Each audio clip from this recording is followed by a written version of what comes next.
और he is under arrest.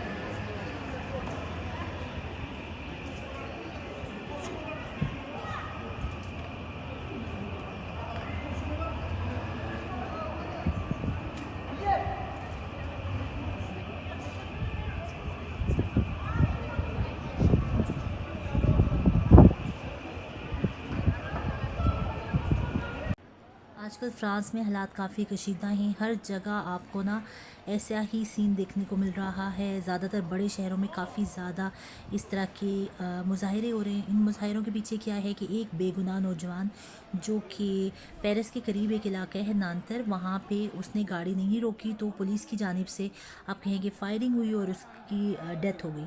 तो उसके एहतजाज में यहाँ पे काफ़ी ज़्यादा मुज़ाहरे हुए हैं। एक उस इंसान के लिए पूरा आप कहेंगे पूरा फ्रांस जो है वो उसके लिए सरापा एहतजाज बना हुआ है।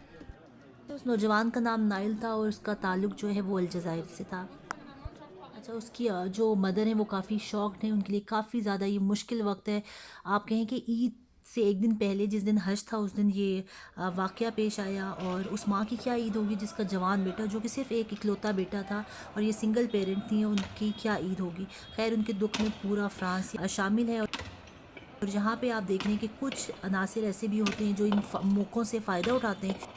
काफ़ी ज़्यादा गाड़ियों को, बसेस को, ट्रेन स्टेशंस को, ट्रेन्स को और इसके अलावा स्कूल जो पुलिस स्टेशंस हैं, मेरी, उनको नज़र आतिश कर दिया गया है। और बड़ी बड़ी शॉप्स के जो शीशे होते हैं वो तोड़ के उसके अंदर से सामान निकाल के वो लूटा जा रहा है। ये सिलसिला कब तक चलता है इसका कुछ नहीं पता। यकीनन जब तक कोई पनिशमेंट सामने नहीं आती उस पुलिस ऑफिसर की तो ये इसी तरह सीन चलते रहेंगे। और इसी वजह से मैं हमेशा ये दुआ करती हूँ कि अल्लाह पाक हमेशा हम सबको ना नागहानी आफात से बचा के रखें। कोई पता नहीं होता कौन से लम्हे क्या हो जाए हमारे साथ।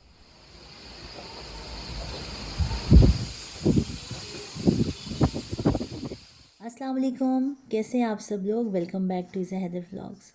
कि ईद से एक दो दिन पहले का क्लिप है। हमारे यहाँ पे ना मौसम एकदम से चेंज हो गया। गर्मी हो रही थी लेकिन एकदम से क्लाउडी वेदर हो गया और बहुत तेज़ बारिश शुरू हो गई। और मैं यहाँ पे बना रही हूँ नाश्ता। ये नाश्ता है ज़ईम और हरमैन का। ओन जो है वो सुबह स्कूल चला गया था लेकिन ज़ईम को कॉलेज की तरफ से ही छुट्टियाँ थी और हरमैन ने छुट्टी की थी। उसने कहा था कि ज़ईम अगर घर पे है तो मैं भी स्कूल नहीं जाऊँगी। अभी वैसे भी हमारे समर वेकेशन स्टार्ट होने वाली हैं तो बच्चे काफ़ी एब्सेंट हो जाते हैं। तो यहाँ पे मैं इनके लिए नाश्ता बना रही हूँ। ये पराठे जो हैं लास्ट टाइम मेरे हस्बैंड जो हैं वो लाए थे तो मैंने सोचा कि बच्चों को ट्राई करवाए जाएं कि इनको कैसे लगेंगे। और जहाँ पे मौसम देखें कितना प्यारा हो रहा है, सही क्लाउडी क्लाउडी सा। हालांकि हमारे यहाँ पे ना बहुत ज़्यादा बारिश होती है लेकिन फिर भी मुझे क्लाउडी वेदर जो है ना बहुत अच्छा लगता है। धूप मुझे इतनी पसंद नहीं है और बारिश भी इतनी पसंद नहीं है, लेकिन ये जो बीच का मौसम होता है ना ये बहुत अच्छा लगता है। अच्छा, इन पराठों के साथ बच्चों को मैंने बना के दे दिया था स्ट्रॉबेरी शेक और अपने लिए बनाई थी चाय।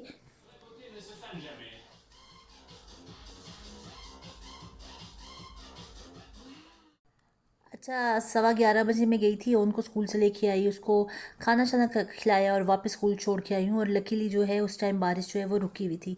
मौसम क्लाउडी क्लाउडी था लेकिन बारिश रुक चुकी थी। तो अब हम जा रहे हैं कस्तगोमा। कस्तगोमा हमने जाना है।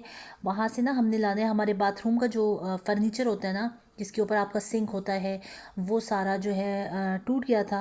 वो वॉल के साथ हैंग हुआ हुआ था। हुआ ऐसा कि एक दिन बच्चे जो हैं वो ब्रश कर रहे थे, उसके ऊपर बैठे और उसकी वजह से क्या हुआ कि वो टूट गया। तो हमने काफ़ी देसी जुगाड़ लगाने की कोशिश की कि वो जुड़ जाए लेकिन हम उसमें कामयाब नहीं हुए। तो अब हम नया लेने आए हुए हैं और उसके लिए हम यहाँ पे देख रहे हैं। अब हमें बिल्कुल उसी साइज़ का चाहिए ताकि जितनी हमारी जगह है वो सारी हम मैयर करके लाए हुए थे। और जहाँ पे हम देख रहे थे बहुत प्यारे प्यारे थे लेकिन हमें जो हमारी रिक्वायरमेंट के अकॉर्डिंग था वही चाहिए था, जितनी हमारी जगह थी उसके हिसाब से। यहाँ पे काफ़ी प्यारे प्यारे थे। और आपको मैं एक मज़े की बात बताऊँ कि यहाँ पे ना हर चीज़ की अलग अलग प्राइस होती है। अगर हम यहाँ पे सिंक ले रहे हैं ना तो इसका मतलब है कि नीचे वाले फर्नीचर की अलग से प्राइस है, ऊपर वो जो आपका वाइट सा सिंक होता है असल उसकी अलग प्राइस है, और जो आपके टैप होती हैं उनकी अलग से प्राइस है। तो वो जब आप इकट्ठा करते हो ना तो वो और ही प्राइस होती है जो मेंशन होती है उससे काफ़ी चेंज होती है। तो खैर यहाँ पे मेरे हस्बैंड चले गए थे उससे पूरी कंप्लीट देवी बनवाने के लिए और मैं जो हूँ यहाँ पे वीडियो बना रही थी। और आपको एक मज़े की बात बताऊँ कि इसकी जो फ़िटिंग कॉस्ट है ना वो अच्छी खासी है, तकरीबन 350 यूरो जो है सिर्फ़ और सिर्फ आपको वो फिट करके उस फर्नीचर को असेंबल करके उसको लगाने के 350 यूरो हैं। तकरीबन पाकिस्तानी अगर आप कन्वर्ट करें ना तो ये 1.25 से लेकर 1.5 लाख तक बनते हैं सिर्फ़ और सिर्फ उसको लगाने के, फिटिंग के, ठीक है, असेंबलिंग के। तो ये काफ़ी ज़्यादा था। अगर आप फर्नीचर ले रहे हो 400-500 यूरो का और 350 यूरो आप सिर्फ फिटिंग पे दे दो, मतलब उसकी इंस्टॉलेशन पे दे दो, तो ये बहुत ज़्यादा लग रहे थे मुझे। और मैं अपने हस्बैंड से कह रही थी कि नहीं, मैं ख़ुद लगा लूँगी, मैं आपकी हेल्प करवाऊँगी, ख़ुद लगा लूँगी। लेकिन सबसे बड़ा मसला जो हमें पेश आता है ना वो टाइम का होता है। मेरे हस्बैंड काफ़ी बिज़ी होते हैं तो उनके पास टाइम नहीं होता और अकेले मैं ये काम कर नहीं सकती। अब देखते हैं इसके बारे में हम क्या करते हैं, किसी को बुलाते हैं या फिर ख़ुद ही हिम्मत करके कुछ ना कुछ करेंगे, तो मैं वो आपके साथ फिर शेयर करूँगी। और अब ओन भी स्कूल से वापस आ चुके हैं। रास्ते में ना आते हुए हम मैकडोनल्ड ले आए थे, बच्चों ने वो खाया। और ये ओन जो है ना, अब इनका स्कूल ख़त्म होने वाला है ना, तो ये सारी बुक्स इनको वापस दे देते हैं। तो वो ये लेके आज घर आया और मुझे दिखा रहा था। यहाँ पे मौसम की सिचुएशन फिर से देख लें कि बड़ा प्यारा सा वही क्लाउडी क्लाउडी वेदर है, ठंडी ठंडी हवा जो है वो चल रही है। और मुझे तो बस दिल करता है कि मैं ना खड़े होकर यहाँ पे देखती रहूँ, मुझे बहुत अच्छा लगता है ये वाला मौसम। और मैं आपको एक मज़े की बात बताऊँ कि अभी जब मैं वॉइस ओवर कर रही हूँ ना, तो मैं यहाँ पे खड़ी हुई हूँ और आज फिर वैसे ही मौसम है, ऐसे ही क्लाउड्स आए हुए हैं और बहुत ठंडी ठंडी मज़े की हवा जो है वो चल रही है। और जहाँ पे मैंने कुकिंग स्टार्ट कर दी है, और ये ईद से एक दिन पहले वाला दिन है।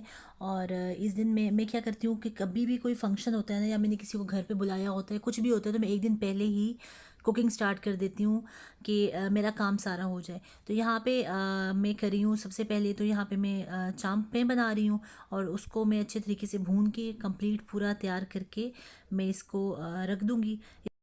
अच्छा, ऐसा होता है कि वैसे भी आप अपने घर वालों को काफ़ी ज़्यादा याद करते हो, वैसे भी आपको याद आते रहते हैं, लेकिन जब ऐसा कोई होता है ना त्यौहार, तो आपको कुछ ज़्यादा ही याद आते हैं। तो ऐसा होता है कि मैं क्या करती हूँ कि अब मैं कुकिंग कर रही हूँ ना, तो साथ ही मैंने टीवी पे काफ़ी दुखी दुखी जो होते हैं ना परदेसी सॉन्ग्स, वो लगाती हूँ और बाकायदा ना, मतलब मैं रोती हूँ उनको सुन के। और उसके बाद ना जब आप रो लेती हो ना अपने घर वालों को याद शूद करके, तो आपका दिल काफ़ी हल्का हो जाता है। तो खैर, अब यहाँ पे मैं जो चिकन लेग्स थी, इनके ऊपर स्किन लगी हुई थी। यहाँ पे हमें जो चिकन वगैरह मिलता है ना, वो स्किन के साथ ही मिलता है। तो मैं उसकी स्किन उतार रही हूँ और उसके बाद मैं इसको अच्छा सा मैरिनेट करके ना, करने के लिए फ़्रिज में रख दूँगी ताकि वो अच्छा सा मैरिनेट हो जाए। और यहाँ पे तैयारी करते हैं पुलाव की। और मैं उसकी यखनी बना रही हूँ। बिरयानी मैं नहीं बनाती, इसलिए कि मैंने आज तक कभी बिरयानी बनाई नहीं है, तो मुझे लगता है कि शायद मुझसे ख़राब हो जाएगी। लेकिन मैं कोशिश एक दफ़ा करूँगी ज़रूर कि मैं बिरयानी बनाऊँ। मैं उसको बनाने की हिम्मत ही नहीं करती। खैर, तो यहाँ पे मैं पुलाव के लिए उसके अंदर लहसुन डाल रही हूँ, चिकन मैंने डाल दिया है। और उसके बाद अब ये बना रही हूँ मैं चिकन कढ़ाई। अच्छा हुआ है ऐसा कि सुबह सुबह ना, ईद के दिन बाजी सुबह काफ़ी जल्दी आ गई। तो हमने बाजी लोगों को, और मेरे हस्बैंड के दोस्त हैं उनको इनवाइट किया हुआ था। तो बाजी काफ़ी जल्दी आ गई मेरी ये हेल्प कराने के चक्कर में। मैंने कहा बाजी अब तो कोई हेल्प नहीं चाहिए, इसलिए कि मैं सारा जो होता है ना वो एक दिन पहले ही तैयार करके, मतलब रात को तैयार करके रख लेती हूँ, ताकि सुबह मेरे लिए ना ईजी हो। तो मेहमानों को हमने 12 बजे का टाइम दिया हुआ था, तो वो सारा कुछ तैयार था। खैर, बाजी आई थी मेरी हेल्प कराने, कहते तुमने तो बड़े जल्दी कर लिया, हम तो तुम्हारी हेल्प कराने आए थे। और यहाँ पे अब मैं ये चिकन कढ़ाई बना के रख रही हूँ। इसको भी मैंने अच्छे तरीके से भून लिया और उसके बाद इसको मैं हरा धनिया और ग्रीन जो मिर्चें होती हैं उससे गार्निश कर लूँगी। और अब ये ईद का दिन आने वाला है, और ईद के दिन मैंने सुबह सुबह बस चाय पी थी। और मज़े की बात ये कि मैं ज़्यादा क्लिप्स रिकॉर्ड ही नहीं कर सकी ईद वाले दिन, और इसलिए कि मुझे बस मैं कामों में लगी हुई थी और मुझे ध्यान ही नहीं रहा। ना तो मैंने तैयार होने का कोई क्लिप लिया, ना हरमेन की, मतलब एक पिक्चर भी नहीं है। मैं समझ थी कि वो बच्चियां शायद बना रही हैं, लेकिन उनका अभी तक मेरा कांटेक्ट नहीं हुआ कि मुझे पता चल सके कि उनके पास कोई पिक्चर है कि नहीं है। तो खैर, यहाँ पे ये चिकन जो मैरिनेट हुआ हुआ है, इसको मैंने रख दिया बेकिंग ट्रे में। उसके ऊपर एलुमिनियम फॉयल चढ़ा के मैं उसके अंदर छोटे छोटे जो हैं वो होल्स कर लूँगी और उसको रख दूँगी ओवन में। यहाँ पे मेरा पुलाव भी तैयार है, दम लगाने लगी हूँ। धनिया स्प्रिंकल किया है, प्याज वो सॉरी नींबू रखा है, और चिकन तैयार होके रेडी। और यहाँ पे हम रख रहे हैं लेग पीस। और ये थी हमारी तैयारी। और ज़र्दा जो है ना वो बाजी घर से बना के लाई थी, और मैंने मीठे में जो है वो आइसक्रीम जो है वो कर ली थी, इसलिए कि टाइम इतना बचा नहीं था। उस दिन बच्चों का स्कूल था, लास्ट डे भी स्कूल था, तो मैं मीठे में कुछ इतना ख़ास बना नहीं सकी। तो ये एक छोटा सा क्लिप था, तो मैंने इसको ऐड कर दिया। तो खैर, इस तरह हमारी ईद गुजरी। आप लोग भी बताइएगा कि आपकी ईद कैसी गुजरी। हमारे फ्रांस में सेल्स हो चुकी हैं स्टार्ट। तो मैं यहाँ पे आई हुई थी, ज़ईम को ना फ़ुटबॉल के लिए शूज़ चाहिए थे, वो देखने के लिए, और साथ ही उसके ना क्या भी है, तो मैंने कहा वहाँ पे भी एक चक्कर लगा लिया जाए। तो यहाँ पे मतलब इतनी सेल लगी हुई है, आपको समझ नहीं आता कि आप लो क्या। तो अभी वैसे मेरा बाकायदा वाला चक्कर नहीं लगा जहाँ पे मैं जाके अच्छी सी ढेर सारी शॉपिंग करके लाऊं। कुछ मैं बच्चों के कपड़े लेके आई हूँ हरमेन के लिए, इसलिए गर्मी के लिए वाइज ना हल्के हल्के कपड़े वो मैं लेके आई हूँ। वो इंशाल्लाह मैं आपके साथ शेयर करूँगी अगले व्लॉग में। आई होप आपको मेरा आज का व्लॉग अच्छा लगा होगा। अच्छा लगा है तो प्लीज़ लाइक कर दीजिएगा, चैनल पे नए हैं तो सब्सक्राइब कर दीजिएगा। अपनी दुआओं में रखिएगा याद मुझे, मेरी फैमिली और स्पेशली मेरे अब्बू की मग़फ़िरत के लिए बहुत सारी दुआ कीजिएगा। इंशाल्लाह आपसे मुलाकात होती है अगले व्लॉग में। तब तक के लिए इजाज़त दीजिए। अल्लाह हाफ़िज़।